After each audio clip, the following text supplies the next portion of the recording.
Ți-am zis, te-am avertizat. Ești din clasă. E profa de mate, s-a zăpăcit de tot. Ce ai pățit? Și cum ai de gând să copiezi? Prieteni, contează mult sprijinul vostru. Dați un like și lăsați un comentariu și dacă nu v-ați abonat încă, faceți-o acum. Vă rog mult. Vizionare plăcută. Hai, pa! Și ce faci acum? Nimic. Nici măcar nu încerci să o Mama recucerești. s-a transformat într-o regină a dramelor. Și noi, fetele, mai exagerăm uneori. Și eu trebuie să suport toate astea. Vorbește cu M-am ea. săturat să-i tot găsesc scuze. Și cine i-a dat florile Bănuiesc alea? cine, dar nu vreau să mă bag. Sigur. Da, mamă, sigur. Gata, nu mai suntem împreună. Bună. Mă duc singură. Și unde te duci? Profa de rusă ne-a trimis la bibliotecă. A zis ceva despre mine? Cine? Profa? Nu, Natasha. A zis că și-a pierdut cei mai frumoși ani din copilărie cu tine. Serios? Da, și-a mai zis că nu mai vrea să vă-ți vorbească deloc. Cum adică ea ține ora Bună și ziua. eu aflu fix în ultimul moment? Bună ziua, doamna Alexandra.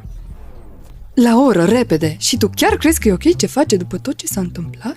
Așa, ce s-a întâmplat? Chiar o să suport toate mofturile ăștia? M-am prins. Ce? Zici? Ce vrei? Dacă nu te împaci cu ea, se combină cu altul. Să știi, deja s-a combinat. Pe bune? I-a dat cineva flori. Cine? Ai văzut? Nu, n-am vrut să mă bag. Bine face, să se transfere în altă clasă. De ce? Că deja i-a săturat. Lasă-mă. Ce facem cu testul de mate? Ar trebui să-l pună pe Herman, șef de clasă. Ce-i cu mate? Avem test azi, nu știai? Și Dima nu o să știe nimic? Că l-ajută Natasha la toate? Aveți vreo idee cum să copiem? Putem să stricăm ora. Cum? N-aveți voie să stricați nimic, vă ajut eu. Pe bune? Și cum ai de gând să Am ne dat ajuți? testul ora trecută, deci știu ce întrebări sunt. Ce-i cu toată bunăvoința asta bruscă pentru clasa noastră? Azi vă ajut eu, mâine mă ajutați voi. Și cum te ajutăm? Nu contează, important e să copiem acum, nu? Haideți!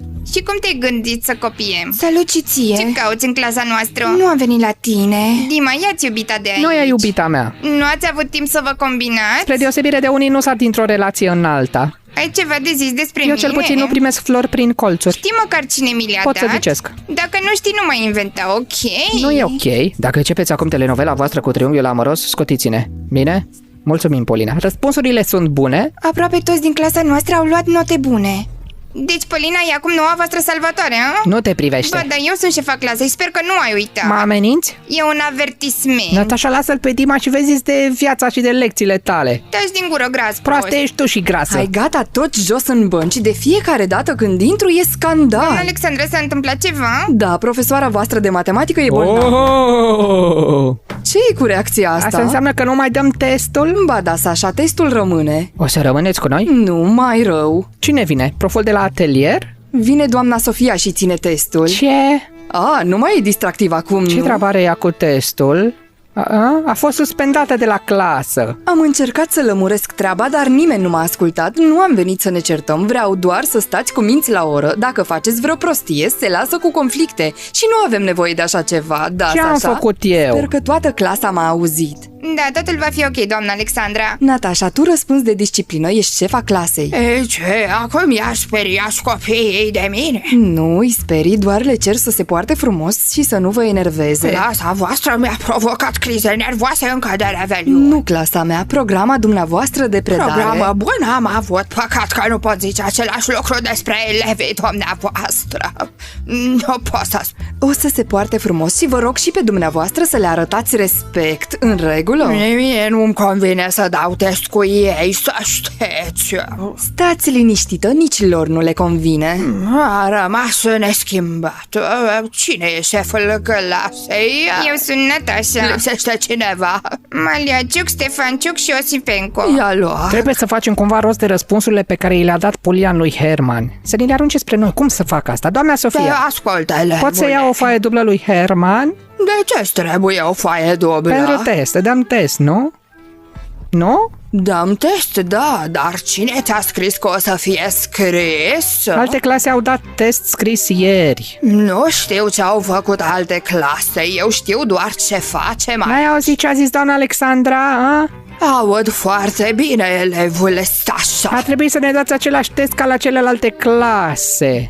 Vă dau fix testul acela, doar că nu pe hârtie, ci la tablă. Acolo. Nu aveți voie să faceți asta. Să taci, cum zice profesora, așa face. Natasha? Ce, vrei să strici ora sau ce? Nu înțeleg. Testul nu trebuie să fie la tablă. Nu ai încredere că poți răspunde, atunci de ce mai vii la Serios? școală? Doamnă Sofia, clasa noastră e gata să dea testul la tablă. Natalia, mă bucur tare că fiind șefa clasei ai reușit să te înțelegi cu colegii tăi. Natasha, ești proastă? Prost, eu la care se teme să răspundă la Bine a tablă. făcut Dima că s-a despărțit de tine, ești o narcisistă idiotă. Ce ai zis? Ești bolnavă la cap. Ce se întâmplă? Doamnă Sofia, Sasha vrea să fie primul la tablă. Ba nu vreau. Dacă insisti așa, mergi primul, hai la tablă. Nu vreau să merg la tablă. Nu a fost o invitație, Sasha. Nu mă duc la tablă. E alegerea ta. Dar trebuie să dați un test normal. Am înțeles. O să ne treceți notele în catalog. Ai vreo întrebare, elevule? Ce notați acolo? Îi dau elevului Sasha un 4. Cum adică? Următorul la tablă este Dimitri. De ce eu? Pentru că ești primul pe De listă. fapt sunt al doilea. Fetele răspund după băieți. Sunteți gentlemen. Și ce legătură? Nu-i așa? Ce legătură are? Răspund sau îți trec și ție un 4? Răspund. Atunci haide la tablă. Și de ce te uiți la tablă ca la filme? Care e răspunsul? Păi e... Nu te aud, trebuie să simplifici ecuația.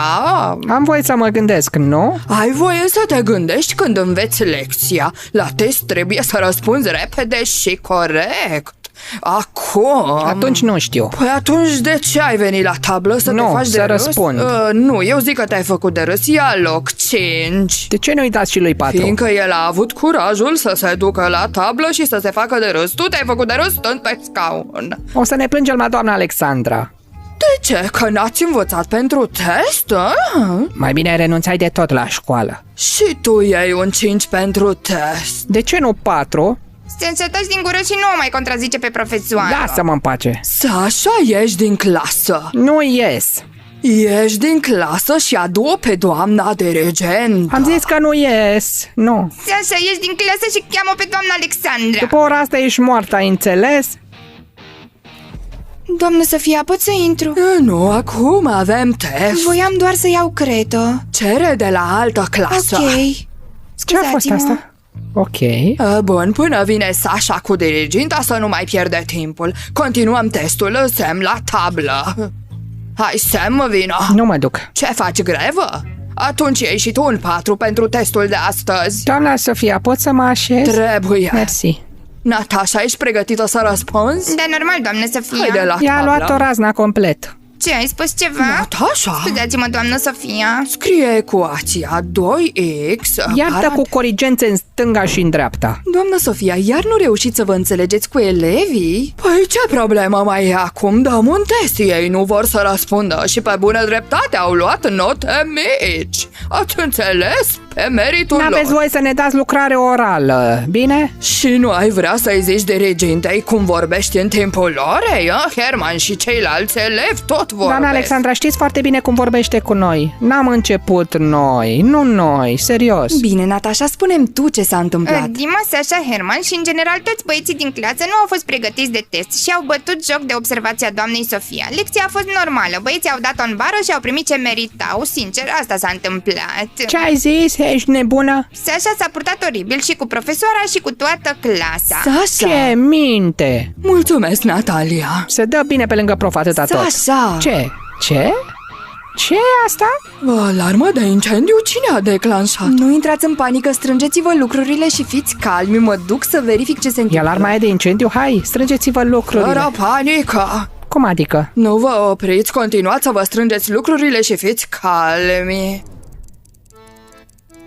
V-am spus să vă comportați normal, da sau E nu? profa de mate, e nebună. Doamna Alexandra chiar e dusă cu capul. Herman, dar tu de ce vorbești? Aveți doar note proaste în catalog. Că nu ne-am dat bine pe lângă ea. Sasha, Ați aflat cine a pornit alarma? directorul se uită pe camere, o să-l prindă și sper că nu aveți vreo treabă cu asta. Păi eram în clasă cu dumneavoastră. Nu mai știu la ce să mă aștept din partea Doamna Alexandra, voastră. pe bune, n-am fost noi. Bine, mergeți acasă, aveți 2 zile să vă reparați Și cum notele. facem asta? Sasha sigur știe. Ce? Cum adică? Exact ce am zis, hai plecați, nu mai sunt ore astăzi. Vrea să fim și noi ca Natasha, a? Sasha, ești prost? Păi și ce a vrut să zică? Cine crezi că a pornit alarma? Poate liceenii s-au gândit să facă o farsă. Ce? Hehe. Salutare, prietenii mei. Toată gașca e aici? Ziceți, ați încremenit? Tu te unde mergeai? Poate chiar ești voiam să vin. Atunci ai E greșit fix locul. unde trebuie. Ați luat toate lucrurile? Păi da. Weekend fine, Dima. Pe bune? Ea e cu Camran? Hai mă, face doar ca să le enerveze pe Dima. Și dacă nu, atunci chiar e proastă. Dar dacă el a dat drumul la alarmă, n-are cum, e prea mic, n-ajungea până acolo. Dima, vii? Nu, du-te fără mine. Cum vrei. O să pornesc alarma de incendiu în 3 minute. O să evacueze toată școala și o să le stric ora. Dar vezi, să nu mă dai de gol. Am fost de ajutor sau am întârziat? Tu ai făcut-o? Am vrut doar să te ajut. Dar de ce? Știi că deja directorul caută vinovatul? A? Atunci o să am probleme. Vorbești serios? Nu-mi pasă, hai să mergem în parc. Serios? Sau putem merge la mine. Tu unde stai? Păi... Haide. Hai! Gata, oameni buni, mulțumim că ne-ați urmărit. Dacă n-ați dat subscribe, apăsați pe buton chiar acum. Urmează un episod nou foarte curând. Pa, pa!